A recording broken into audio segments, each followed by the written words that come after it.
चलिए शुरुआत करते हैं आज की न्यूज़पेपर की। हम पहली न्यूज़ देखेंगे पीआईबी से। इसमें पहली न्यूज़ में बताया गया है कि हर साल कितने बाघों की डेथ होती है और सरकार जो जनगणना कराती है उस जनगणना में हर बार की जनगणना में कितने प्रतिशत की वृद्धि एवरेज देखी गई है और कितनी सालाना डेथ बाघों की होती है, क्या क्या कारण है, न्यूज़ वालों ने क्या बताए हैं और सरकार क्या कह रही है, कौन कौन सी ऐसी वेबसाइट हैं जहां पर जाकर के आप काफ़ी सारी जानकारी जुटा सकते हैं। तो सरकार जो बाघों की काउंटिंग करती है वो उसने 2006 से चालू करी, फिर 2010, 2014 और 2018, अगली होएगी 2022 में। मतलब सरकार हर चौथे साल में बाघों की काउंटिंग करती है और अखिल भारतीय बाघ गणना ये कहलाती है। इससे ये क्लियर हो गया है कि इनकी जो वृद्धि दर है ना वो 6% के हिसाब से रही। हर साल 6% की वृद्धि हमको देखने को मिली है बाघों की संख्या में। अब दूसरी बात ये हो गई कि 2012 से लेकर के 2021 के बीच में हर साल बाघों की औसत डेथ, एवरेज डेथ 98 के आसपास है। मतलब कि 2012 से 2021 तक आप देखोगे तो एवरेज टाइगर की जो डेथ रही है वो 100 रही है, 98 रही है। इसके अलावा सरकार क्या काम करती है? अवैध शिकार पर काबू पाने के लिए प्रोजेक्ट टाइगर, ठीक है, ये स्कीम चलाई है। इसके परिणाम स्वरूप अवैध शिकार को काफ़ी हद तक कंट्रोल किया जा गया है, जैसा कि पुष्ट हुए अवैध शिकार और जब्ती के मामले में देखा गया है। अब राष्ट्रीय बाघ संरक्षण प्राधिकरण की वेबसाइट है, इसके साथ साथ एक पोर्टल भी है www.tigernet.nic.in। इसके माध्यम से हम बाघों की मृत्यु के डेटा देख सकते हैं, ठीक है, ताकि इनका मूल्यांकन किया जा सके। अब समाचार रिपोर्ट ये कह रही है, मतलब न्यूज़ पोर्टल वाले क्या कह रहे हैं कि बाघों की मौत के 126 मामलों में से 60 बाघ ऐसे थे जिनका शिकार हुआ, दुर्घटना हुई और संरक्षित क्षेत्र से जब ये बाहर चले गए, नेशनल पार्क से बाहर चले गए, तो मानवों के साथ इनका संघर्ष हुआ और उन मानवों ने इनको मार डाला, इंसानों ने इनको मार डाला। जबकि बाघों की मौत होने का कारण बताने की प्रक्रिया में अनदेखी की गई है। इसका मतलब ये है कि सरकार कह रही है कि आपने सही सही कारण नहीं बताए हो। और दूसरी बात, यहाँ पर एक नई ये भी चीज़ पता चलती है कि यदि किसी भी टाइगर की डेथ हुई है तो पार्टिकुलर उसका बढ़िया से सर्टिफिकेशन जरूरी रहता, मतलब कि पूरा ठोस सबूत के साथ में ही उसका रीजन बताया जाता है, ऐसे ही हवा हवाई में नहीं बोला जाता है। उसका एक सख्त प्रोटोकॉल है, ठीक है। जब तक कि राज्य सरकार द्वारा नेक्रोप्सी रिपोर्ट, हिस्टोपैथोलॉजिकल और फॉरेंसिक आकलन के अलावा तस्वीर, परिस्थितिजन्य साक्ष्य सबूतों को प्रस्तुत करके साबित आप नहीं कर दोगे, तब तक आप किसी भी बाघ की डेथ का कारण नहीं बता सकते। इन दस्तावेजों का फिर विश्लेषण किया जाता है। इसके बाद ही टाइगर रिजर्व के बाहर 60 बाघों की मौत के कारणों का पता लगाया जा सकता है। इसके अलावा एक न्यूज़ आई है जिसमें वित्त मंत्री निर्मला सीतारमण ने स्टेट के साथ में बैठक करी थी, ठीक है, नया साल आने वाला है तो स्टेट ने क्या क्या डिमांड करे हैं। अधिकांश प्रतिभागियों ने केंद्रीय वित्त मंत्री को महामारी के सबसे खराब महीनों के दौरान अपने राज्य या फिर केंद्र शासित प्रदेशों को वित्तीय रूप से समर्थन, रुपए पैसा की मदद दी जाए। इसके अलावा ऋण लेने की सीमा भी बढ़ाना है, राज्यों को बैंक टू बैंक ऋण प्रदान करने और पूंजीगत व्यय के लिए विशेष सहायता प्रदान करने के लिए धन्यवाद दिया है। इसके बाद एक और न्यूज़ है जिसको पीआईबी से ही हम देखेंगे। इसमें बताया गया है कि जो परमाणु सिस्टम रहता है इसमें अल्ट्रा लो टेम्परेचर, मतलब काफ़ी कम तापमान पर जो तरंग रहती हैं, वेव्स रहती हैं, के बीच लंबे समय तक रहने वाले सहसंबंधों का फ़ायदा प्रभावी क्वांटम कंप्यूटिंग के लिए उठाया जा सकता है। क्वांटम कंप्यूटिंग, क्वांटम की गणना के लिए इसका फ़ायदा हम ले सकते हैं। तो साइंटिस्ट द्वारा तरंगों के मेजरमेंट के लिए विकसित करी गई एक न्यू टेक्निक की मदद से एक अध्ययन करा गया। इसमें ये बात पता चली कि एटॉमिक सिस्टम में यदि आप अल्ट्रा लो टेम्परेचर पर जो वेव रहती हैं, तरंग रहती हैं, का सहसंबंध लंबे समय तक रहता है। ठीक है, इसका मतलब ये है कि जो परमाणु हैं लंबे समय तक जीवित रहते हैं। लंबे समय तक रहने वाली स्पिन सुसंगतता वाला सिस्टम क्वांटम कंप्यूटर के रूप में एक बेहतर संसाधन माना जाता है। एक क्वांटम का जो संचालन और लॉजिक गेट्स को अधिक कुशलता से लागू करने में सुलभ बना देगा। इसकी मदद से सिस्टम उन प्रणालियों की तुलना में बेहतर क्वांटम सेंसर बन सकता है जहां सुसंगतता बहुत कम टाइम के लिए रहती है। परमाणु प्रणालियों में कम टेम्परेचर पर खोजी गई इस टेक्निक का यूज़ कुशल क्वांटम सेंसिंग, क्वांटम सूचना को प्रोसेस करने में क्वांटम गणना कर सकते हैं और सुरक्षित संचार लागू करने के लिए भी आप इसका यूज़ कर सकते हैं। कम्युनिकेशन जिसको कहते हैं। नई खोजी गई तकनीक बिना किसी बदलाव के क्वांटम का जो चरण रहता है, संक्रमण जैसे क्वांटम फेनोमेना की रियल टाइम में गतिशीलता का अध्ययन करने में मदद कर सकती है। स्पिन के बारे में बताया जाता है कि आखिर स्पिन होता क्या है। स्पिन परमाणु और इलेक्ट्रॉन और प्रोटॉन जैसे प्राथमिक कणों की एक मौलिक क्वांटम प्रॉपर्टी होती है। परमाणुओं को जैसे जैसे कम टेम्परेचर पर हम ठंडा करेंगे, उनकी क्वांटम प्रकृति अधिक प्रमुखता से सामने आ जाती है। हालांकि स्पिन जो होता है डिग्री मुक्त रहता है, इस पर तो काफ़ी चर्चा होती रहती है, लेकिन स्पेशली यदि देखा जाए तो क्वांटम सूचना प्रसंस्करण के संदर्भ में अल्ट्रा लो टेम्परेचर में स्पिन पर गतिशील माप उपलब्ध नहीं है, इसलिए वैज्ञानिकों ने इस पर काम करा है। अब ऐसा इसलिए होता है क्योंकि ठंडे परमाणु प्रयोग में अधिकांश पता लगाने की टेक्निक निष्क्रिय हो जाती है और पता लगाने की प्रक्रिया में परमाणु नमूने को बाधित करती है। अब यहाँ पर बताया गया है कि भारत सरकार के विज्ञान और प्रौद्योगिकी विभाग की एक स्वायत्त संस्था है, रमन अनुसंधान संस्थान बेंगलुरु। यहाँ के वैज्ञानिकों की एक टीम ने स्वयं की तैयार की गई नई विधि का यूज़ करा और सूक्ष्म माइनर केल्विन टेम्परेचर तक ठंडा किए गए परमाणु के स्पिन गुणों को नापा। यदि हम परमाणुओं को एकदम अल्ट्रा लो टेम्परेचर पर ठंडा करें तो परमाणुओं के स्पिन होने में क्या कुछ नयापन आएगा। नॉर्मली इस टेम्परेचर पर मतलब पूर्ण शून्य तापमान के बिल्कुल करीब करीब 0 डिग्री टेम्परेचर के करीब करीब अध्ययन में क्वांटम प्रॉपर्टी प्रभावित हो जाती है। लेकिन ये पहली बार है कि ध्रुवीय उतार चढ़ाव माप का यूज़ करके इस टेम्परेचर व्यवस्था में स्पिन गति का पता लगाया गया।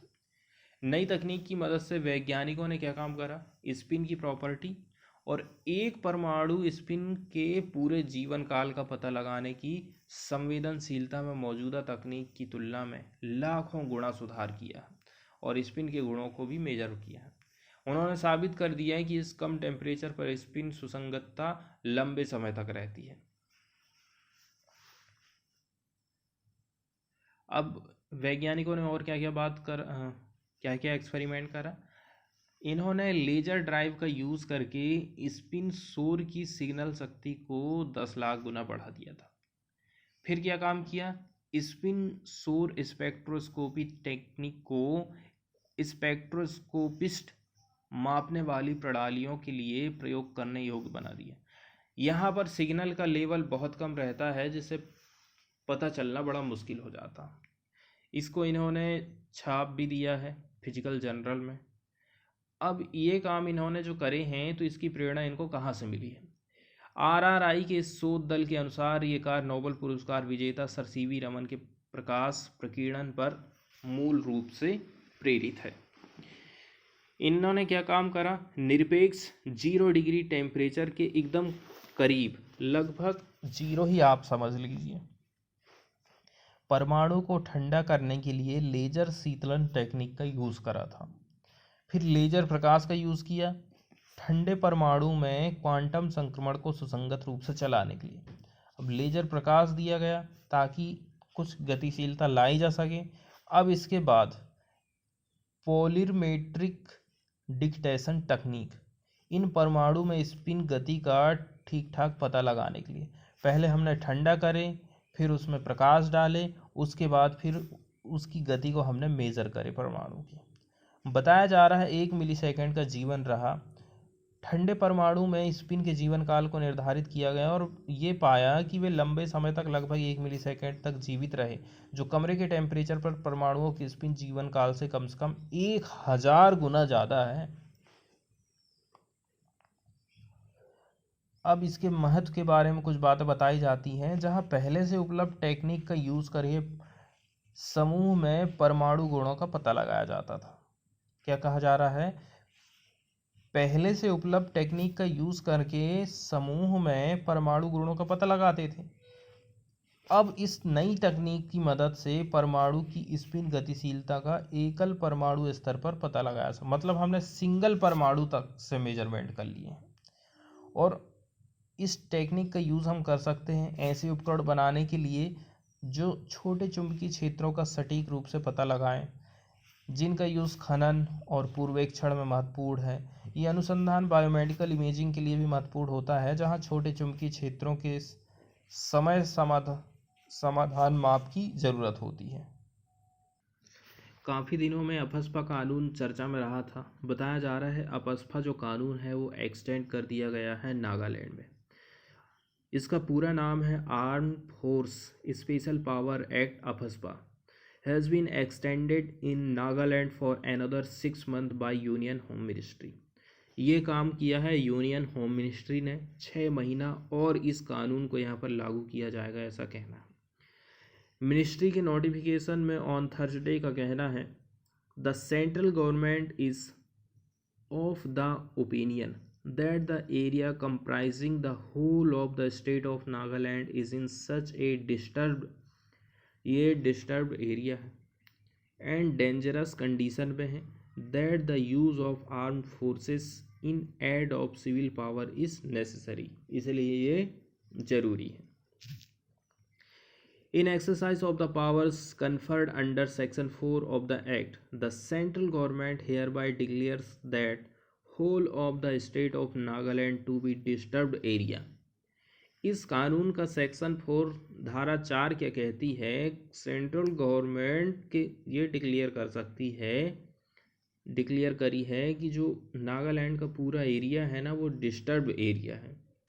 कितने महीने तक? 6 महीने तक with the effect from 30 December 2021 for the purpose of the said act, it stated the last extension was made on 30 जून।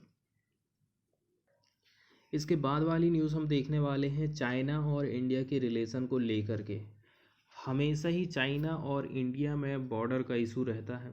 नया इशू आ गया है ऐसा कि अरुणाचल प्रदेश के 15 जगह चाइना अपने मैप में दर्शा रहा है, उनके नामों को चेंज करेगा और इसका मतलब ये हो गया कि चाइना कहता है कि अब ये जो 15 जगह है ये हमारी है।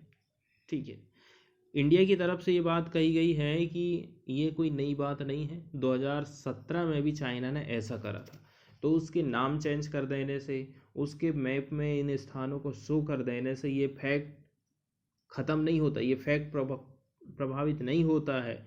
फैक्ट ये है कि अरुणाचल प्रदेश इंडिया का अविभाज्य हिस्सा है और हमेशा रहेगा भी, ऐसा इंडिया की तरफ से बयान दिया गया है। आगे बताया गया है कि Arunachal Pradesh is shown on Chinese map as Zangnan या फिर साउथ तिब्बत इन 2017 में चाइना ने अपने नक्शे में क्या बताया? अरुणाचल प्रदेश का नाम रख दिया जांगनान या फिर south Tibet. Beijing issued 6 official names for places there, which was at that time seen as a relatory move after the Tibetan spiritual leader Dalai Lama visited the state. Indian concern की यदि हम बात करें तो 15 new standardized names along with their exact coordinates and a map, were released on Thursday by the Ministry of Civil Affairs, days ahead of a new border law coming into force. जैसे ही border law लाया है अभी China ने, नया नया, हम उसको news में देख चुके थे, उसके बाद ये नया कदम चाइना ने ये उठा लिया है। अब इंडिया अक्टूबर के महीना में एक्सप्रेस करा था concern over the new law which takes effect on 1 January 2022, saying China's unilateral decision to bring out a legislation which can have implication on our existing bilateral arrangement on border management is of concern to us।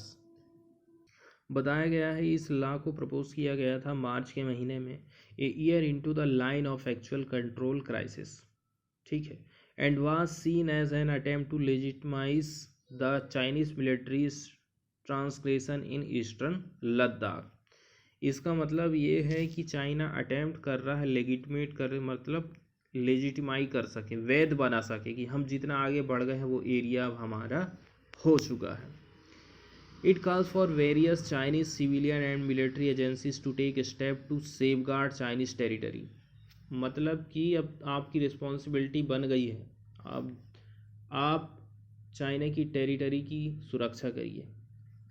And has coincided with stepped up plans by China to bolster its control along disputed area, including by constructing frontier villages and civilian settlement। और कौन कौन से कदम उठाएगा? Frontier village को construct करेगा, civilian settlement करेगा इसी law में। 15 जो जगह के नाम चाइना बताया है, ठीक है, इसमें 8 तो रेजिडेंशियल एरिया हैं, 4 माउंटेन्स हैं और 2 रिवर्स एंड 1 माउंटेन पास भी इसमें शामिल। The Communist Party run Global Times reported the paper quoted Zhang Yongpan an expert on border issue that at the influential Chinese Academy of Social Sciences as saying that since the Zangnan area has been illegally occupied by India, the Indian government has also established some illegal names in the area। उधर ऐसा part पढ़ाया जाता है China की तरफ से। इसके बाद वाली जो न्यूज़ आई है वो है chief election commission of India से रिलेटेड है, ठीक है। तो सबसे पहले हमें निर्वाचन आयोग के बारे में समझना होगा। निर्वाचन आयोग, election commission of India, Bharat में केंद्र सरकार और राज्य सरकार में जो चुनाव होता है उसको कराने के लिए एक कॉन्स्टिट्यूशनल अथॉरिटी मानी जाती है। इसकी स्थापना हुई थी 25 जनवरी 1950 को, संविधान के अनुसार हुई, जिसे राष्ट्रीय मतदाता दिवस के रूप में मनाया जाता है। आयोग का सचिवालय है नई दिल्ली में।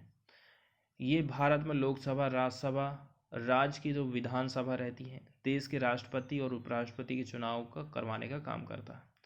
इसका राज्यों में पंचायत और नगर पालिका के चुनाव से कोई रिलेशन नहीं है। भारत का संविधान इसके लिए एक अलग से स्टेट इलेक्शन कमीशन का प्रावधान करता है।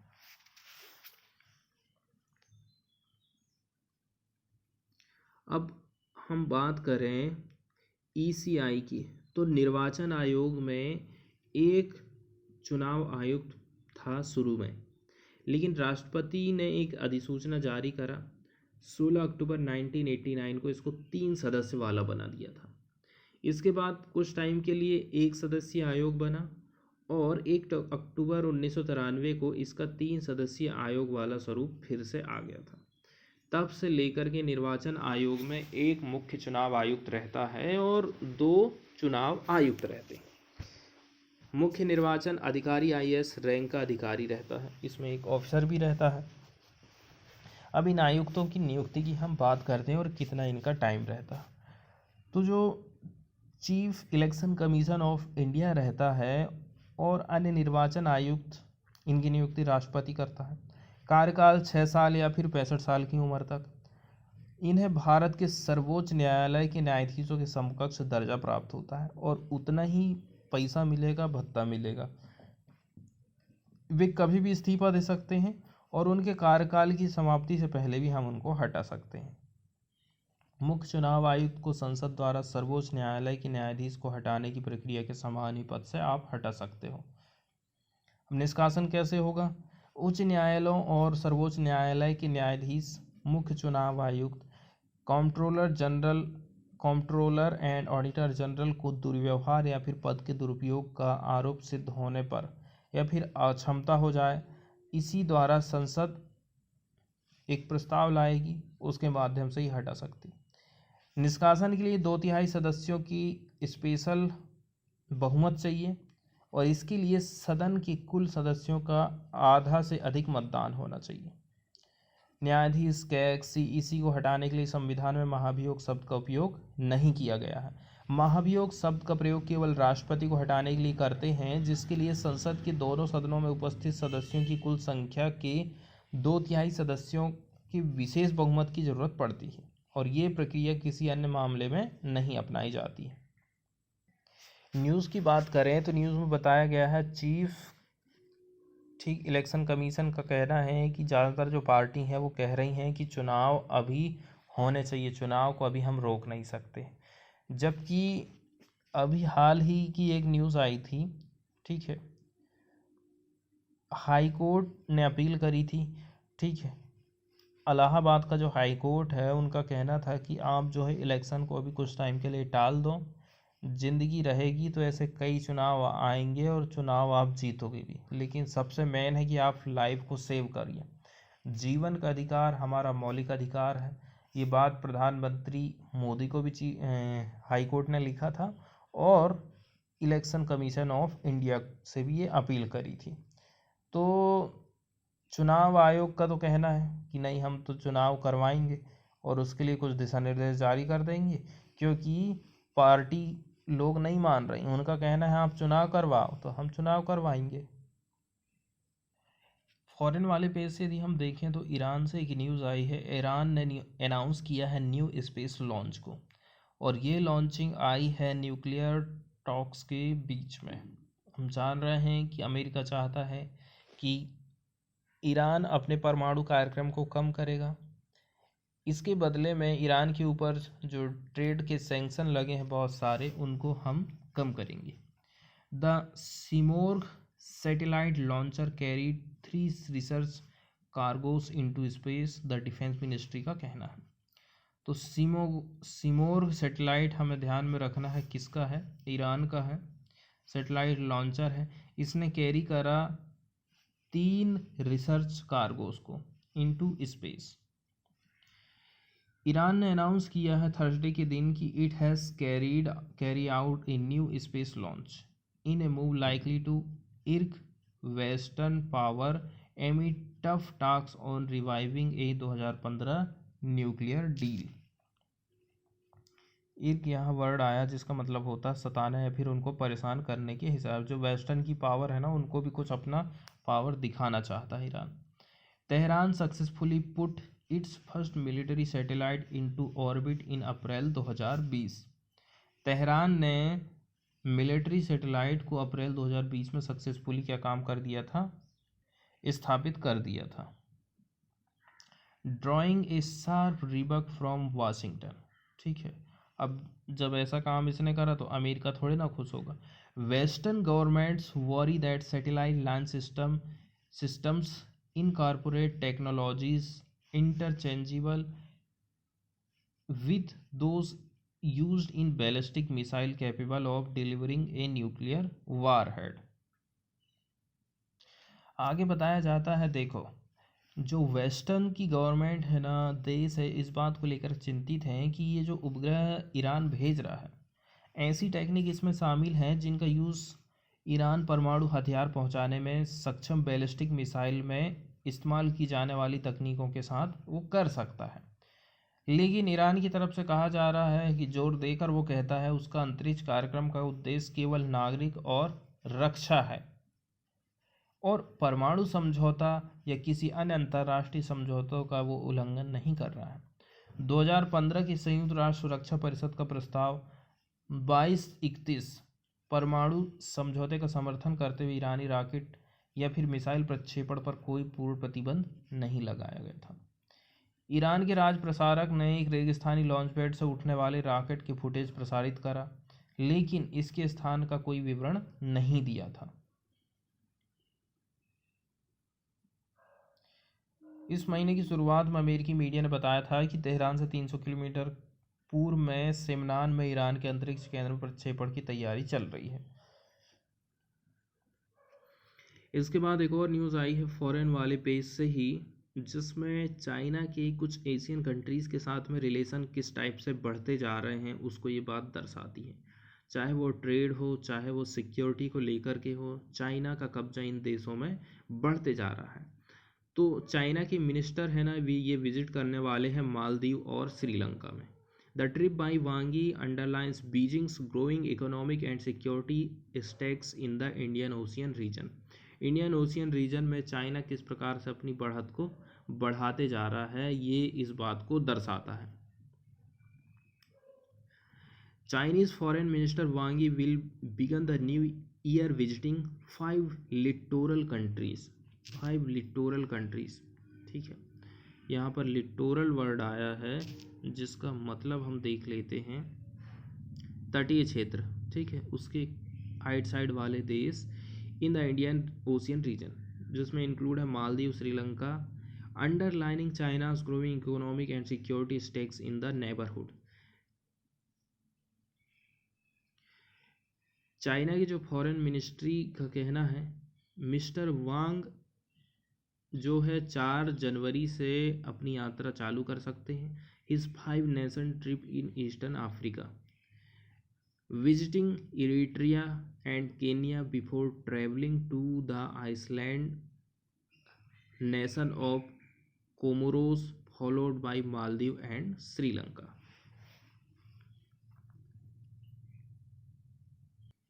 उस आर्टिकल में देखा जाए ना तो ज़्यादातर चाइना और श्रीलंका के रिलेशन को ही बताया गया है। अदर कंट्री में तो चाइना के जो रिप्रेजेंटेटिव हैं वो जा ही रहे हैं, लेकिन मेनली चाइना और श्रीलंका का संबंध कैसे गाढ़ा होते जा रहा है इस बात को यहाँ पर बताया गया है। जब कोरोना एकदम हाई लेवल पर था, चाइना ने प्रोवाइड करा था सब्सटेंशियल असिस्टेंस श्रीलंका को by way of emergency loan के रूप में, टोटलिंग $1 बिलियन की सहायता ये प्रोवाइड करा था। एक करेंसी स्वैप फैसिलिटी दिया $1.5 बिलियन की। इसके अलावा वैक्सीन भी प्रोवाइड करा। सिनोफार्म ये अकाउंट करती है 80% से भी ज़्यादा of the vaccine administered in Sri Lanka. Beijing has maintained regular high level engagement with Colombo since the pandemic struck. जब से ये कोरोना आया है तब से दोनों देशों के बीच में संबंध और भी बढ़ते ही जा रहा है। अक्टूबर के महीना में क्या हुआ, high powered Chinese delegation led by Politburo member and top foreign policy official Yang Jiechi was in Colombo while China's defence minister Chen Wei visited Sri Lanka in April this year.